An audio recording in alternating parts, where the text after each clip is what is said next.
फौजी की जिंदगी एक संघर्ष है, एक त्याग है। और ऐसा नहीं कि ये संघर्ष और त्याग तभी तक रहता है जब तक वो फौज में रहे, बल्कि ये संघर्ष, ये त्याग समय के साथ साथ उसके रिटायरमेंट तक भी जारी रहता है।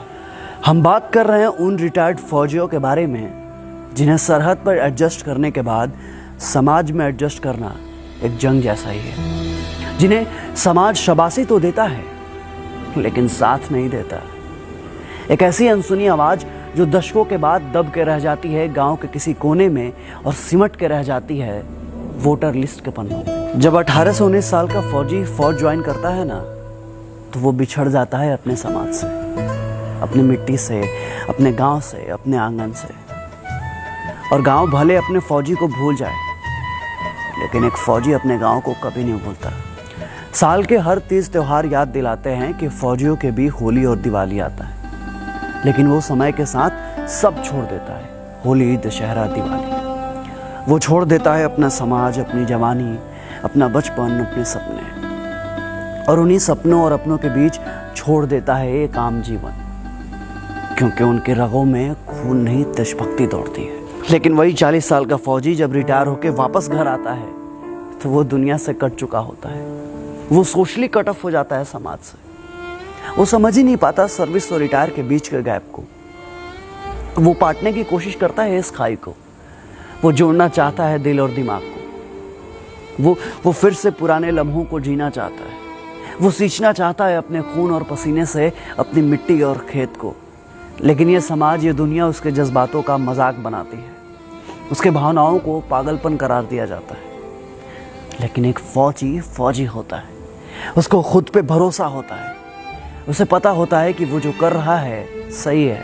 उसे तो आज भी लगता है कि दुनिया पूछेगी उसे कैंटीन की तरह और सर पे चढ़ा कर रखेगी रम की तरह। उसे तो आज भी लगता है कि दुनिया एक सर्विस की तरह है और यहाँ भी सारे काम फौज की तरह ईमानदारी से होते हैं। और ये भी एक कड़वा सच है कि दुनिया रिटायर्ड फौजियों को जगह नहीं देती साहब। वो बना के रखती है एक ऐसा गैप और राजनीति जिसका गणित आज तक किसी फौजी को समझ में नहीं आया, और उसकी इसी मासूमियत का फ़ायदा सारी दुनिया उठाती है।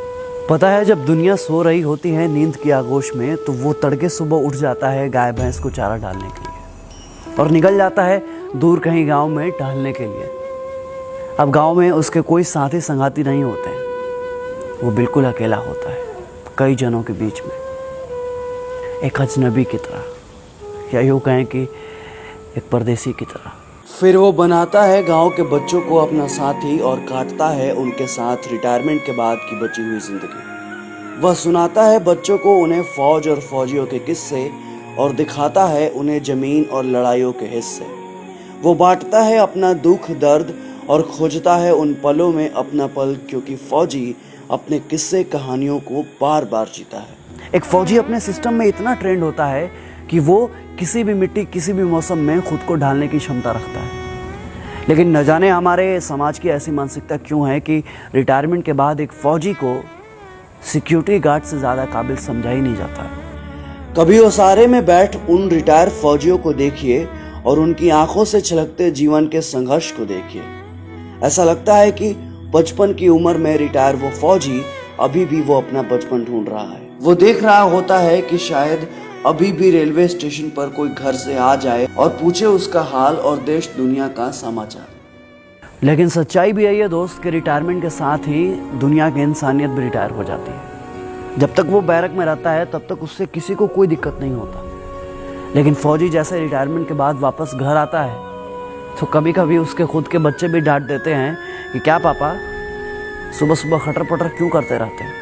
अगर आपको नींद नहीं आती तो हमारी नींद क्यों खराब करते हो? अब उन्हें कौन समझाए कि तुम्हें अच्छी नींद आ जाए, इसी चक्कर में मेरी आती हुई नींद भी चली जाती है।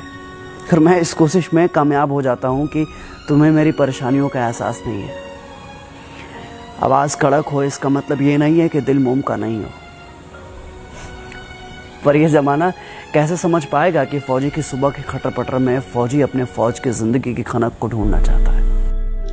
एक फौजी के नौकरी के शुरुआती समय लड़खड़ाते घर को संभालने में ही चला जाता है और बाकी रिटायरमेंट के बाद की जिंदगी के उतार चढ़ाव से निपटने के लिए उसे आधा मिलने वाले पेंशन के आधे में ही अपना जीवन सरवाइव करना पड़ता है। बाहुबलियों के जोर जबरदस्ती और कोर्ट कचहरी के चक्कर लगाते उन फौजियों की कहानियां ये चीख चीख कर कहती है कि सादगी और ईमानदारी के नाम पर फौजियों के साथ कितना छल हुआ है। अनुशासन में स्थिर रहने वाले फौजी जब घर आते हैं तो वो शायद ये भूल जाते हैं कि जमाने की रफ्तार में लोगों की टेंडेंसी में कितना बदलाव आ गया है, और इसलिए परेड में लेफ्ट राइट करने वाले फौजी भाई लोग किसी भी गलत चीज़ के साथ लेफ्ट राइट नहीं कर पाते, और शायद इसलिए समाज उन्हें पागल कहता है।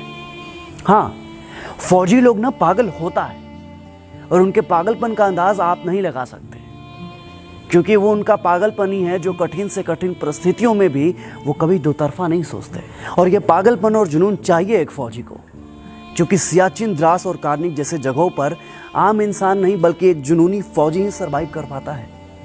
लोग कहते हैं कि फौजियों का दिमाग घुटने में होता है। हाँ, आप सही सुन रहे हैं, फौजियों का दिमाग ना घुटने में ही होता है, क्योंकि तभी तो फौजी दुश्मनों के सामने घुटने नहीं टेकते।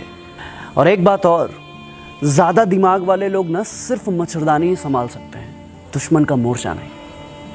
फौजियों के पास दिमाग नहीं होता, तभी तो वो -30 डिग्री सेल्सियस पर भी प्लस माइनस नहीं सोचते। एसी में रहकर जैसलमेर की गर्मी आप नहीं समझ पाएंगे साहब, और आप दिमाग की बात करते हैं। फौजी की जिंदगी में अनुशासन, ईमानदारी और अपने खून पसीने की कमाई का आत्मसम्मान उसके अंदर कूट कूट कर भरा होता है।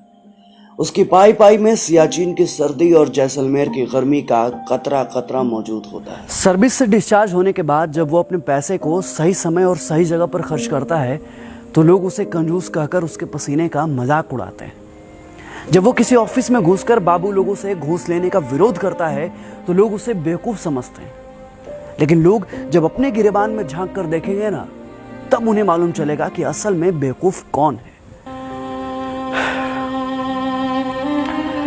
और अंत में जब मैं सोचता हूं कि वो जो अपनी जवानी कुर्बान करता है, जो तपस्या और त्याग करता है, आखिरकार उसे मिलता क्या है?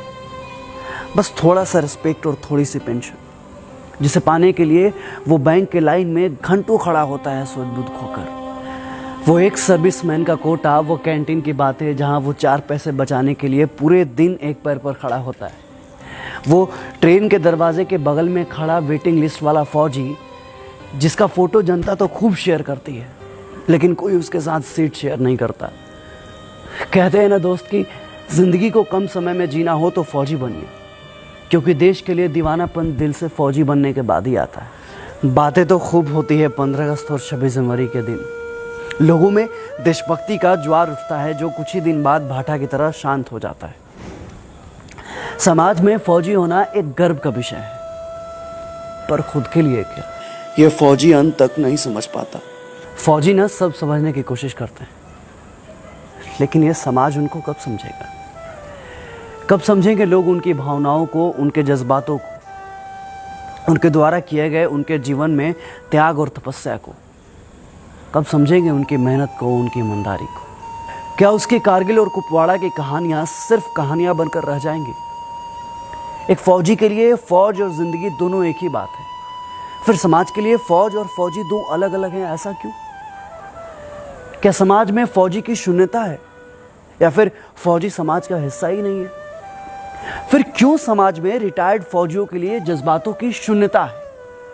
ये सारे सवाल समाज से हैं, और सनद रहें, समाज का हिस्सा आप भी हैं। सोचिएगा जरूर। जय हिंद, जय भारत।